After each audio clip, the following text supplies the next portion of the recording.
compte pour pouvoir les dépenser. Voilà. Le rapport aurait pu insister, parce que j'ai entendu des choses, le rapport aurait pu insister davantage sur le non-respect par le gouvernement des engagements pris en novembre 2017 relatifs au réexamen de la compensation des charges mal ou non compensées. Je pense à celle notamment de 2008 et celle de 2012. La Com aurait ainsi souhaité que la réouverture et le suivi de ce dossier qui constitua une recommandation de la Cour, permettant ainsi, dans une perspective consensuelle et constructive, de clore définitivement la transition institutionnelle de 2007. Le rapport se contente d'entrouvrir cette porte, et comme je ne lâche rien, et qu'il s'agit de recettes et de la prospérité de mon territoire, je continuerai à porter cette revendication légitime. Enfin, la Com a formulé pour l'avenir une attente. La publication d'un rapport thématique portant sur l'action et les interventions de l'État à Saint-Martin aurait du sens à l'horizon 2023-2024, soit à l'issue du plan de relance actuellement en cours de mise en œuvre. Rappelez-vous, mes chers collègues, un tel rapport avait certes été prévu et partiellement rédigé en 2015-2016, mais il avait été in fine remplacé en décembre 2017 par le référé de 7 pages susmentionnées. Et la rédaction d'un tel rapport voué au demeurant à évaluer l'effectivité des recommandations du document évoqué ce matin permettrait, un peu plus de 15 ans après, l'accession de la commune à la qualité de collectivité d'outre-mer, régie par l'article 74 de la Constitution, de vérifier si les engagements pris par le chef de l'État en septembre 2017 et en septembre 2018 à l'égard des Saint-Martinois ont, elles, été tenus. Là aussi, il ne faut rien lâcher et bien évidemment voir plus loin dans l'intérêt de Saint-Martin et des Saint-Martinois, et croyez-moi, j'y veillerai. Voilà. Voilà ce que je voulais vous dire ce matin, mes chers élus, concernant ces mots d'avant-propos. Ce que je vous propose très rapidement est de passer à présent, sans plus attendre, à l'examen des questions qui sont inscrites à l'ordre du jour. Notamment le premier point, qui est l'examen de l'approbation et vote du compte de gestion 2020 du comptable public de la collectivité de Saint-Martin. Je vais demander à Madame Isor de bien vouloir, et Monsieur... Ah non, c'est Madame Isor, de bien vouloir venir à côté de moi. Est-ce que tu peux donner ça? Bonjour à tous. Et avant que vous commenciez, je tenais quand même à expliquer très rapidement et très succinctement que conformément aux dispositions législatives en vigueur, la collectivité, comme je l'ai expliqué, doit statuer chaque année sur le compte de gestion du comptable public de la collectivité. Et selon l'expression consacrée, elle ne vote pas le compte de gestion, mais elle l'approuve. Ce document, à l'instar du compte administratif élaboré par les services de la Com, va officiellement arrêter les comptes de la collectivité au titre de l'exercice 2020. Cette délibération et la suivante, donc, sont donc étroitement liées, Madame Isor, puisque le compte de gestion du comptable public et le compte administratif de la collectivité de Saint-Martin retracent les mêmes exercices budgétaires. Et comme vous le savez, les dernières semaines ont été éprouvantes pour les équipes du Centre des finances publiques de Saint-Martin. Structurellement en sous-effectif, ils ont de surcroît enduré la disparition tragique du responsable, M. Alain Contant. L'élaboration du compte de gestion en a été, hélas, naturellement affectée, et c'est pour cela qu'un document encore provisoire vous avait été adressé il y a de cela 12 jours.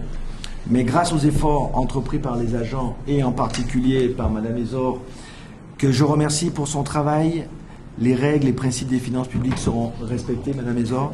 Un compte de gestion 2020 du comptable public dûment finalisé et consolidé vous est ainsi présenté ce matin, et en concordance avec le compte administratif de l'ordonnateur, tel qu'il sera exposé dans quelques instants. Voilà, Madame Isor, vous qui êtes responsable par intérim du centre de gestion, enfin en tous les cas du centre des finances publiques, pour passer la présentation de votre compte de gestion.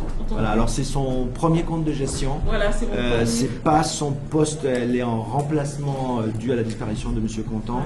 Je vous demanderai d'avoir aussi un peu d'égard par rapport à cette situation. Merci. Voilà, elle fait son possible pour nous aider à obtenir et à avancer sur ces différents dossiers. Moi chez moi, mais tous un point qui ne voit pas les gens chez moi. Je profite de toute la taille de chez moi.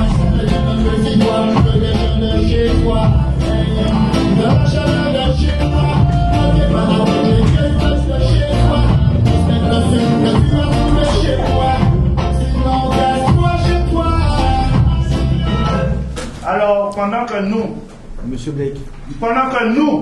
Blake, les agents de la collectivité, souffrent depuis quelques années, nous avons un préavis de grève déposé. Nous avons 3 semaines de débrayage.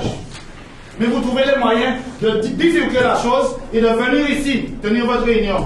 Donc ce qui se passe à Marigot, ce qui se passe pour les collègues, ce qui se passe pour les autres concitoyens de Saint-Martin, on s'en fout, on s'en bat les couilles, on tient notre réunion. On ne peut pas la faire à la collectivité, on vient ici. Monsieur Blake, Monsieur c'est vous le qui avez Président, répondu, vous c'est vous qui avez arrêté les négociations. Vous avez nous attendons. une négociation avec des personnes. Laissez-moi parler. On ne peut pas tenir une négociation avec qui que ce soit qui est le diable et tenir la même réunion avec le diable pour régler le problème. Vous voulez absolument garder les gens qui nous font souffrir à ce matin. Eh non! Ok, touche-moi une fois. Touche-moi une fois. Don't touch it. La liberté d'expression, c'est quoi? On la met où? On la met où la liberté d'expression? Suspension de séance. Monsieur Blake, c'est insupportable et intolérable ce que C'est vous faites. insupportable ce que vous faites à la Nous sommes restés ouverts à la discussion et c'est vous qui avez arrêté les négociations. Si vous étiez resté ouvert à la discussion, on ne serait pas ici. C'est vous qui avez arrêté la négociation. Nous avons été conciliants. Vous n'avez même pas de parole. Vous avez des paroles, vous avez fait. Elle est déchirée pour cette dame qui est derrière vous. C'est là où vous avez tout le monde nécessaire. Elle est là. Vous touchez la gueule.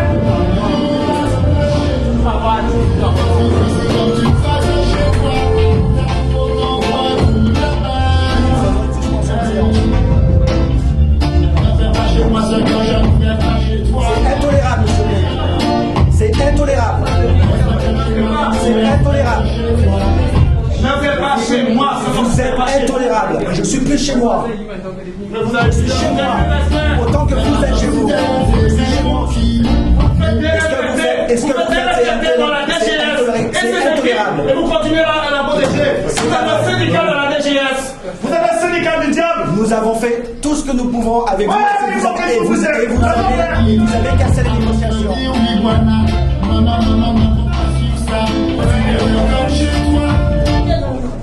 Et vous les élus, les autres qui n'ont aucune expérience politique, comme il est marqué sur le papier, vous savez qu'il y a un problème à Marigot. Vous savez la raison pour laquelle vous êtes ici. C'est parce qu'à Marigot, il y a un problème. J'ai suspendu la séance. Je vous invite. À Marigot, il y a un problème. Mais on s'en fout. On vient de la réunion quand même, sans gérer le problème. Et vous voulez que ça passe comme une lettre à la poste? Non! Blake, c'est intolérable. C'est intolérable ce que vous faites! Non, parce que je l'ai fait. Tu n'as rien fait! Tu n'as rien fait! J'ai fait tout ce que Depuis numéro 1, c'est non! Tu n'as rien fait! Tu n'as tout fait! Tu n'as rien foutu! Arrêtez! Tu n'as rien foutu! Monsieur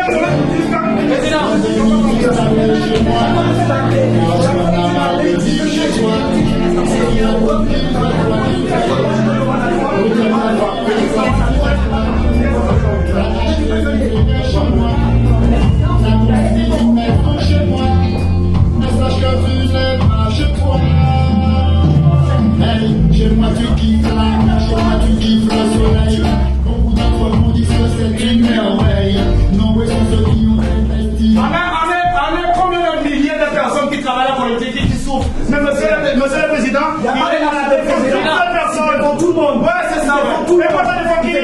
Je défends qui, moi? Je défends qui? Qu'est-ce que je défends? Je défends les personnes qui ont